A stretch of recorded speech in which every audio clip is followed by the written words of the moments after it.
हाँ जी, यहाँ पे एफ और जी दो फंक्शन दिखाना है जिसमें गॉस तो उसका इंजेक्टिव हो but g is not injective, परंतु उसका जी इंजेक्टिव नहीं है।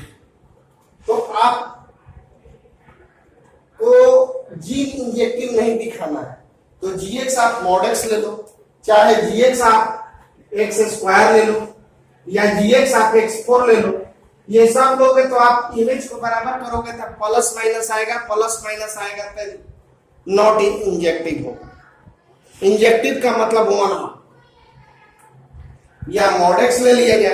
हमारे किताब में बोला है दो ठो फंक्शन, देखिए इसमें क्वेश्चन आ रहा है कि एफ और जी दो ठो फंक्शन निकालिए जिसका जी इंजेक्टिव नहीं हो परंतु गॉफ इंजेक्टिव। तो गॉफ इंजेक्टिव होगा तो हम जी एक्स ऐसा फंक्शन लेंगे जो इंजेक्टिव ना हो। तो इंजेक्टिव में होता है मॉड एक्स या एक्स स्क्वायर। इसमें भी अगर आप इमेज बराबर करोगे तो प्लस माइनस आ जाएगा और प्लस माइनस आएगा तो ये नॉट वन वन होगा, मतलब नॉट इंजेक्टिव होगा। तो इस तरह का आप ले लें। और गॉफ आपको इंजेक्टिव दिखाना है, मतलब वन वन दिखाना है, इसलिए एफ आप एक्स ले लें या एक्स क्यूब ले लें या एक्स फाइव ले लें, क्योंकि आपको ये वाला फंक्शन जो है नॉट इंजेक्टिव दिखाना है। तो g X one mod x one हो गया, g X two mod X two हो गया, इमेज को बराबर किए तो एक्स वन बराबर आ गया plus minus x two. It is not injective. अब इसका गॉफ लीजिए, जी इंटू एफ एक्स का वैल्यू हो गया मॉड एक्स, तो गॉफ एक्स वन लोगे तो मॉड एक्स वन और गॉफ एक्स टू लोगे तो मॉड एक्स टू। अब ये बराबर करो तो कहोगे सर यहाँ पर भी ले सकते हैं प्लस माइनस, जी नहीं। यहाँ पे देखिए एक का ये जो एफ ले रहे हैं, एक्स ले रहे हैं, हम किसका ले रहे हैं, एफ वाला ले रहे हैं, और एफ वाला का वैल्यू बोल रहा है कि नेचुरल नंबर है। तो नेचुरल नंबर में प्लस माइनस नहीं लिया जाता है, इसीलिए क्या हो जाएगा आपका वन वन फंक्शन हो जाएगा। इसका 7 नंबर जस्ट आपको बनाना है, इसी पे है 7 नंबर सवाल आपका इसी तरह का है। आपको हिंट भी दिया हुआ है किताब में, उसको बनाएंगे आप लोग। ए और बी का मतलब ए और बी में रिलेशन लिखने का ऐसा भी एक तरीका होता है। ए और बी का मतलब relation of A and B. और क्या रिलेशन है, A is subset of B. तो पूछ रहा है कि R is equivalence relation, is R equivalence relation. R जो है इक्विवेलेंस रिलेशन है, यहां पर ए क्या है, बी का सबसेट है। तो ए और बी का सबसेट है और ए बी आपको कहां से लेना है, power set of x. Power set of x का मतलब क्या होता है, जरा ध्यान दो। लेट एक्स बराबर मान लो आप एबीसी, तो इसका पावर सेट बना। तो इसका पावर सेट का मतलब होता है इस सेट से बनाया गया छोटा छोटा सेट जो इसके बराबर हो या इससे छोटा हो। तो एक होगा आपका इनवर्टी सेट, एक होगा A B C A B B C A C A B C, power set of X हो गया। तो ए बी इसी में से कोई दो ठो है। तो हमने मान लिया let A equal to A B और बी बराबर मान लिए, सॉरी गलती हो रहा है, आप ए बराबर मान लो बी और बी बराबर मान लो ए बी, तब ना ये जो है बी का सबसेट होगा, ए का टोटल एलिमेंट। अब पूछ रहा है कि क्या इक्विवेलेंस रिलेशन है, तो इक्विवेलेंस रिलेशन के लिए आपको ये तीनों रिलेशन के कंडीशन को फुलफिल होना है। तो ए बिलोंग्स करेगा आर में, तो ए जो होता है वो सबसेट होता है ए का, बिल्कुल होता है। कोई भी सेट अपने आप का सबसेट होता है। जैसे मान लो कि ए बराबर हमारा है बी और ए बराबर है बी, तो इस सेट का टोटल एलिमेंट इसमें है कि नहीं, तो ये जो सेट है आपका सबसेट है। तो कोई भी सेट अपने आप का सबसेट होता है। ए आर का होगा, बी आर का होगा, क्योंकि बी जो है सबसेट है बी का, तो it is equivalence relation.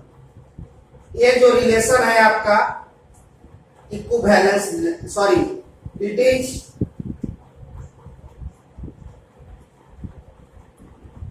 Reflexive relation. ये जो रिलेशन है आपका रिफ्लेक्सिव रिलेशन। अब जरा ध्यान दो तो सिमेट्रिक है कि नहीं। Let A B belongs to R. हमने मान लिया सिमेट्रिक के लिए क्या मानते हैं कि एक बात जो सच हो, तो हमने मान लिया कि A B belongs to R, यानी ये जो है सबसेट है बी का। इस बात को हमने मान लिया कि ये जो है वो बी का सबसेट है।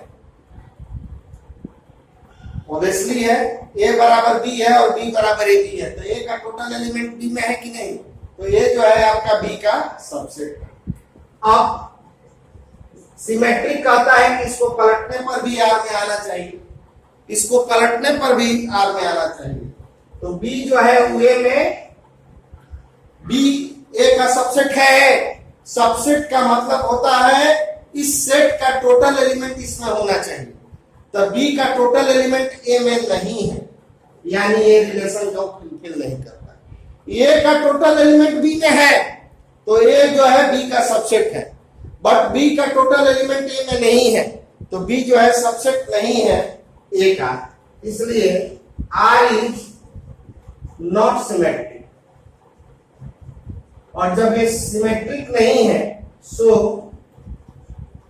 It is not equivalence relation. यहां पर देखिए रिफ्लेक्सिव है बट ये सिमेट्रिक नहीं है, और सिमेट्रिक नहीं है तो इसको हम लोग इक्विवेलेंस रिलेशन नहीं कहेंगे। It is not equivalence relation, क्योंकि इक्विवेलेंस रिलेशन के लिए तीनों रिलेशन फुलफिल होना चाहिए। आपको प्रूव करना है इस क्वेश्चन में कि x जो है आइडेंटिटी एलिमेंट है, और फिर प्रूव करना है कि x जो है आपको एन इनवर्सिबल एलिमेंट। इस सवाल को बनाने से पहले आप कॉन्सेप्ट समझें कि x क्या है। तो x एक सेट है, हम लोग मान लेते हैं लेट x ABC, तो इसका पावर सेट अभी जस्ट पीछे वाला सवाल में बताया। पावर सेट का मतलब इस सेट से बनाया गया छोटा छोटा सभी सेट को पावर सेट कहते हैं। इस सेट से बनाया गया छोटा छोटा सभी सेट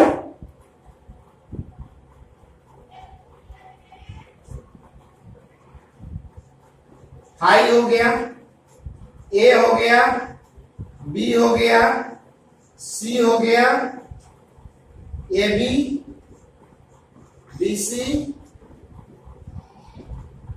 ए बी सी। इस सेट से बनाया गया छोटा छोटा सेट को हम लोग पावर सेट कहते हैं। तो px बराबर हो गया phi A B C A B B C A B C, और ए और बी जो है इसी पावर सेट का एलिमेंट है। फॉर ऑल ए बी, इसका मतलब समझिए, ऑल ए बी मतलब all value of A and B belongs to P A, मतलब ए और बी का कोई भी वैल्यू इसी में है। तो आपको प्रूव करना है कि x जो है एन आइडेंटिटी एलिमेंट है, और फिर प्रूव करना है कि x जो है इनवर्सिबल है। तो हम लोग लेट क्वेश्चन कह दिया है कि ए बी आपको कहां से लेना है, px से लेना है, तो हम ए और बी जब भी लेंगे तो इसी में से लेंगे।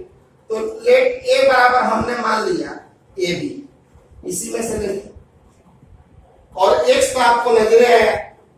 हमने आपको कॉन्सेप्ट क्या दिया है आइडेंटिटी एलिमेंट का। आइडेंटिटी एलिमेंट का कॉन्सेप्ट दिए हैं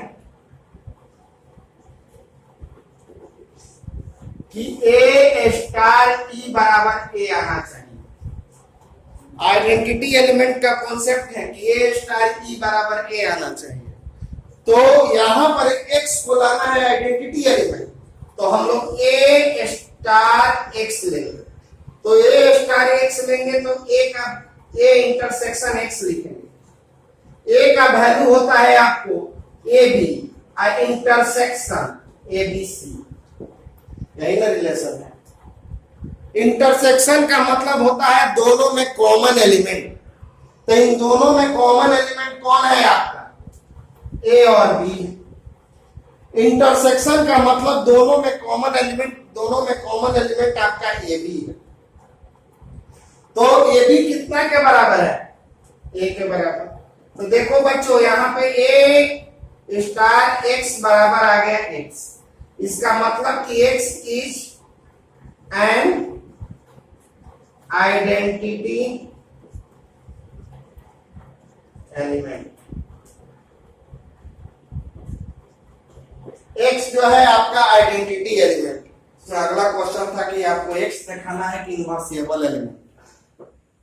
तो एक्स इनवर्सिबल एलिमेंट कब होगा, जब ए स्टार बी बराबर एक्स हो, मतलब एन आइडेंटिटी एलिमेंट।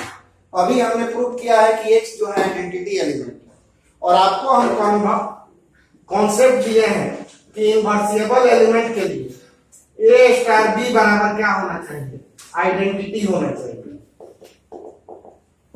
तो इनवर्सिबल एलिमेंट के लिए ए स्टार बी बराबर एक्स होना चाहिए, मतलब आइडेंटिटी एलिमेंट, क्योंकि हमने अभी आपको प्रूव किया है कि एक्स आइडेंटिटी है। तो ए और बी का इंटरसेक्शन कब एक्स आएगा, यहाँ पे तो स्टार का मतलब क्या है, इंटरसेक्शन। तो दोनों का इंटरसेक्शन का वैल्यू एक्स कब आएगा, जब ए बराबर भी एक्स हो और बी बराबर भी एक्स हो। कैसे, देखिए एक्स इंटरसेक्शन एक्स का मतलब एक्स इंटरसेक्शन एक्स, और एक्स का वैल्यू एबीसी लिए तो दोनों का इंटरसेक्शन आ गया एबीसी, तो अब आया एक्स। यानी ए स्टार बी बराबर एक्स आने के लिए आपका ए का भी वैल्यू एक्स होना चाहिए और बी का भी वैल्यू होना चाहिए एक्स। और इसी को हम लोग क्या बोलते हैं, जब ए स्टार बी बराबर आइडेंटिटी होता है तो इसको हम लोग इनवर्सिबल एलिमेंट बोलते हैं। तो यहाँ पर एक्स आया आइडेंटिटी, तो यहाँ पर कौन सा एलिमेंट है, एक्स है, इसीलिए हम लोग एक्स को क्या बोलेंगे, इनवर्सिबल एलिमेंट बोलेंगे। अगर क्वेश्चन कह रहा है कि हाँ जी एस दिया हुआ है, टी दिया हुआ है, function S times two T है, एफ बराबर है A3B2C1 और एफ बराबर ए दिया हुआ है। आपको एफ इनवर्स निकालना है इफ एग्जिस्ट, अगर ये एग्जिस्ट करता है तो पहले तो आप देखें कि एग्जिस्ट करेगा कि नहीं। तो पहला क्वेश्चन के लिए हम लोग ए आपका एस हो गया और ए आपका टी हो गया। एस में है ए बी सी और टी में है 1 2 3। ए देख रहे हैं कि 3 के साथ है, बी आपका 2 के साथ है और सी जो है 1 के। Given function is bijective function. Bijective का मतलब होता है 1 1 1 2, और आपको क्या बोला गया है कि कोई फंक्शन 1 1 1 2 होगा तबे वो एफ इनवर्स एग्जिस्ट करेगा। तो ये फंक्शन तो भाई 1 1 1 2 है। कैसे 1 1 है, सबका एकक हो और कोई भी एलिमेंट खाली नहीं है, इसमें सबका एकक एलिमेंट है और कोई भी एलिमेंट खाली नहीं है। इसका मतलब हो गया कि ये 1 1 1 2 फंक्शन है। So F inverse exist, F inverse इसका एग्जिस्ट करेगा। तो अब आप एफ इनवर्स निकालिए, तो एफ का वैल्यू है A3B2C1। तो एफ इनवर्स का वैल्यू आपका क्या हो जाएगा, पलट दीजिए केवल 3A 2B 1C, यही एफ इनवर्स है। दूसरा क्वेश्चन के लिए आप लोग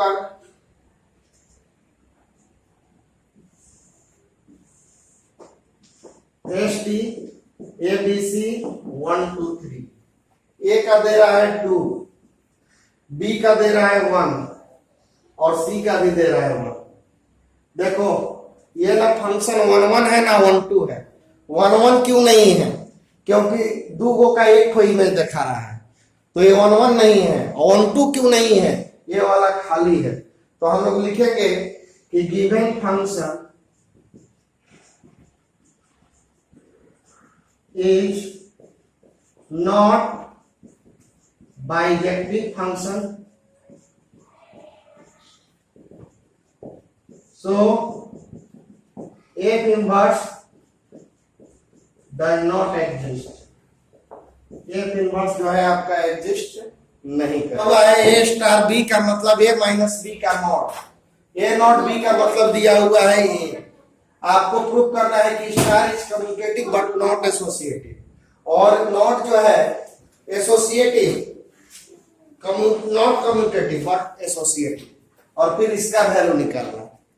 तो देखिए हम लोग पहला बना रहे हैं ए स्टार बी, ए माइनस बी का मॉड, बी स्टार ए, बी माइनस ए का mod.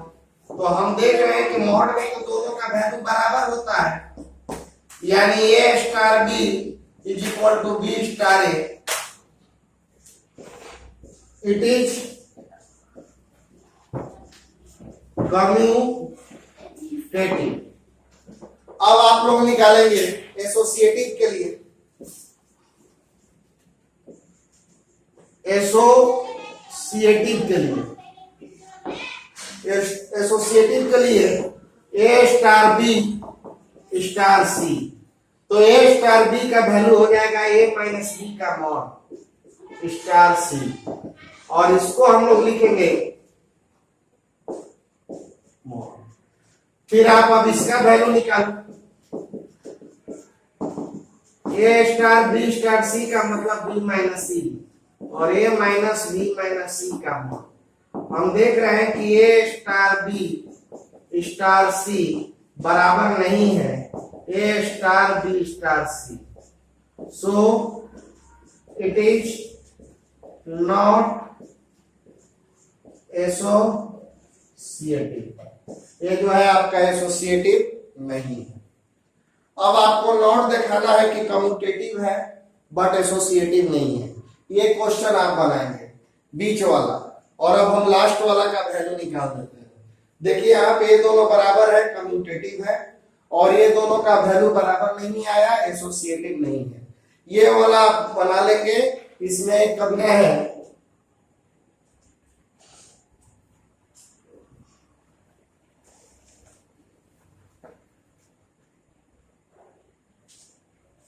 A star B not C बराबर A star B not A star C. देखो बच्चों एलएचएस लो, A star B not C, B not C में का क्या है, नॉट वाला का क्या है, दोनों में से पहल का, तो दोनों में से पहल का क्या है बी, और इसको हम लोग क्या लिखेंगे ए माइनस बी का मॉड। अब आ जाइए आरएचएस में, A star B not A star C, not में दोनों में से पहली का ए स्टार बी, और ए स्टार बी को हम लोग क्या लिखेंगे ए माइनस बी का मॉड। तो एलएचएस और आरएचएस दोनों का वैल्यू बराबर आ गया, एलएचएस और आरएचएस दोनों का वैल्यू आपको बराबर आ गया।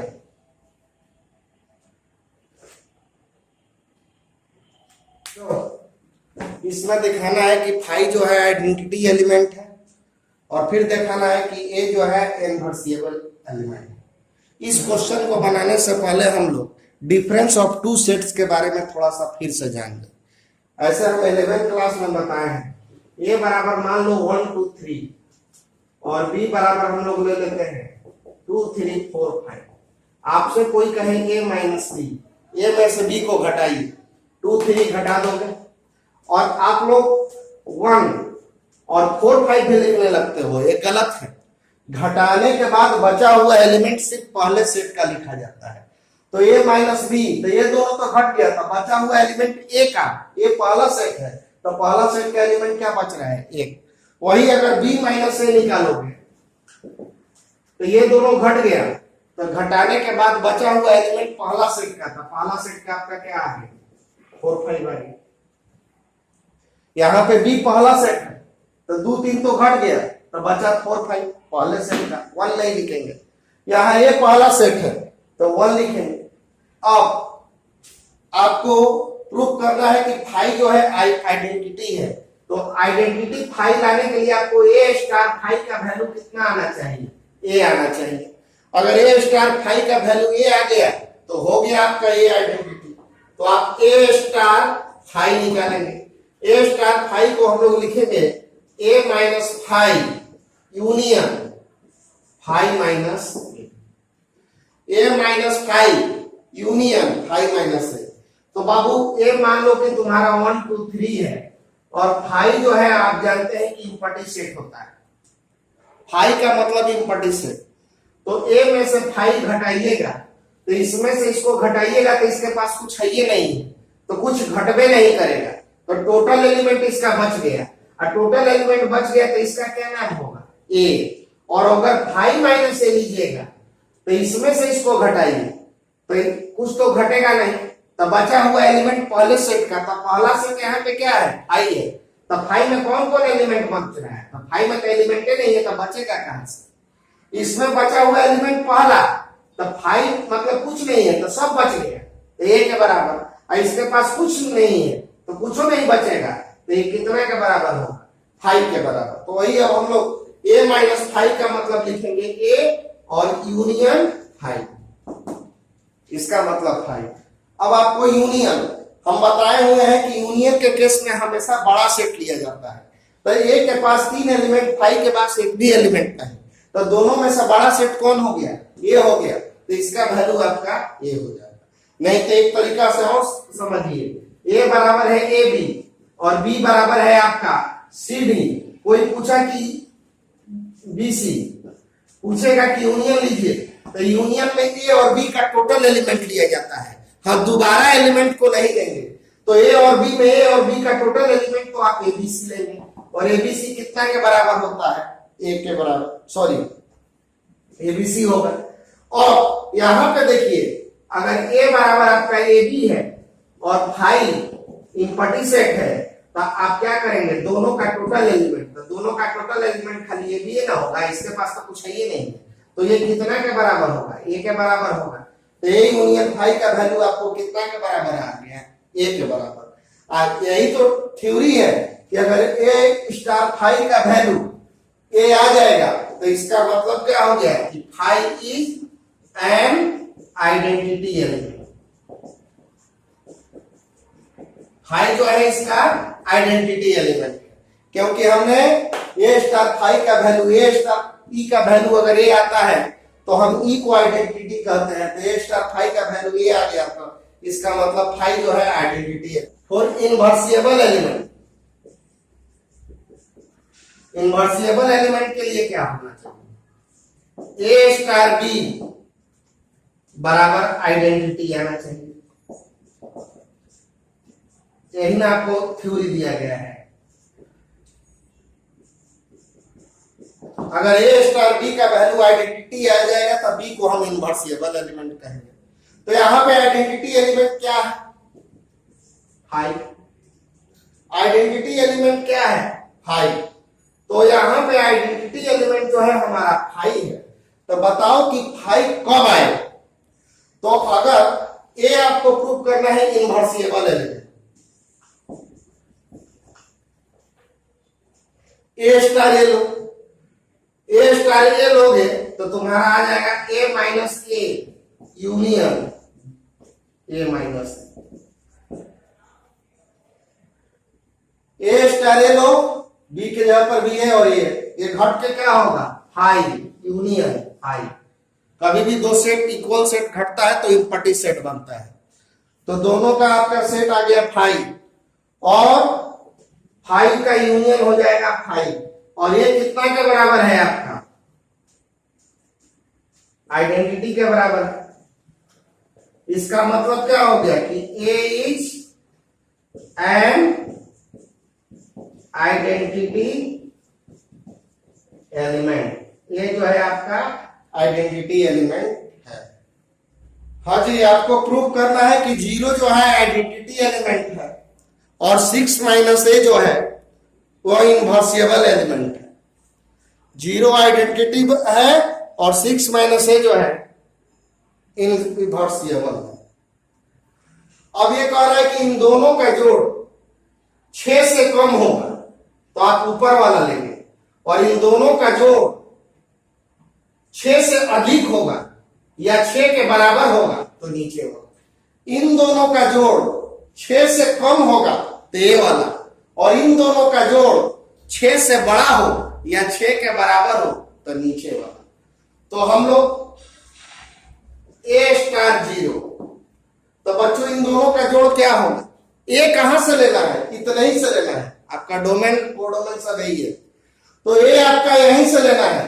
तो A का अगर सबसे बड़ा वैल्यू भी लोगे 5 और उसमें 0 जोड़ोगे तब 5 आएगा, 4 लोगे और 0 जोड़ोगे तो 4 आएगा, 3 लोगे और 0 जोड़ोगे तो 3 आएगा। यानी इतना का जोड़ अगर A का सबसे बड़ा वैल्यू 5 भी लेते हैं तो इसका 6 से कम आएगा। तो 6 से कम आएगा तो हम कौन सा फंक्शन लेंगे? ए वाला। तो A स्टार B बराबर A प्लस B, तो A स्टार 0 बराबर A plus 0, since A plus 0 less than 6, तो A स्टार 0 बराबर आ गया A, तो 0 इज एन आइडेंटिटी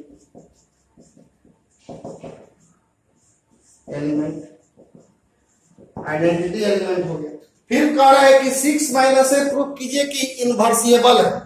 तो देखो A स्टार 6 माइनस ए, तो इन दोनों का जोड़ देखो तो कितना है, इन दोनों को तो जोड़ोगे तो A अपना 6 माइनस ए 6 आ रहा है, इन दोनों का जोड़ 6 आ रहा है, इसीलिए हम लोग कौन सा लेंगे? नीचे वाला लेंगे, क्योंकि जब इन दोनों का जोड़ 6 रहेगा तो हम कौन सा फंक्शन लेते हैं? नीचे वाला। तो आप A के जगह पे तो A राउंड ले लेंगे, लेकिन B के जगह पे क्या ले लेंगे? 6 माइनस ए माइनस 6, A के जगह पे A और B के जगह पे 6 माइनस ए माइनस 6, ये कैंसिल हो गया और ये भी कैंसिल आ गया, 0 आ गया। और 0 क्या होता है? An identity element, identity element है, इसीलिए 6 माइनस ए आपका क्या हो गया? इज एन इनवर्सिबल एलिमेंट, क्योंकि इन दोनों का स्टार लेने पे आइडेंटिटी के बराबर आ जा रहा है, और जब इन दोनों का स्टार आइडेंटिटी के बराबर होता है तो ये वाला आपका क्या होता है? इनवर्सिबल एलिमेंट होता है। क्या F और G इक्वल फंक्शन है? क्वेश्चन कर रहा है कि F और G आपका इक्वल फंक्शन है। ये देखिए फंक्शन का डोमेन है मतलब x का वैल्यू, और ये कोडोमेन है मतलब y का वैल्यू। तो हम चारों मान को लेकर चेक करेंगे, अगर वैल्यू बराबर आ गया तो इक्वल फंक्शन है। तो व्हेन x इक्वल टू -1, तो x इक्वल टू -1 लोगे तो आपको देखो f -1, तो -1 का स्क्वायर है, यहां पर भी -1, तो ये 1 प्लस 1 बराबर आ गया 2। gx का वैल्यू क्या है? 2x माइनस हाफ माइनस 1, तो g -1 लोगे 2 -1 माइनस हाफ माइनस 1, यानी आ गया 2 - 3/2 -1, यानी ये आ गया 3/2 -1, तो ये आ गया 2। देखो दोनों का वैल्यू बराबर आया ना। इसी तरह से अब इसमें आपको आगे बनाना है, एक बार x बराबर 0 पे दोनों का मान निकालिएगा, और जो मान निकलना चाहिए वो इसी में से कोई होना चाहिए। जैसे 2 निकला तो 2 है ना ये, अब x बराबर 0 लोगे तो दोनों का मान 0 है। फिर x बराबर 1 पे और फिर x बराबर 2 पे निकालिएगा, तीनों केस में वैल्यू निकालिएगा, तीनों केस में वैल्यू इसका बराबर आएगा, तो नीचे लिख दीजिएगा कि F और G जो है इक्वल फंक्शन है। तो कल हम आपको इस चैप्टर को समाप्त कर देंगे, फिर नया चैप्टर चालू किया जाएगा।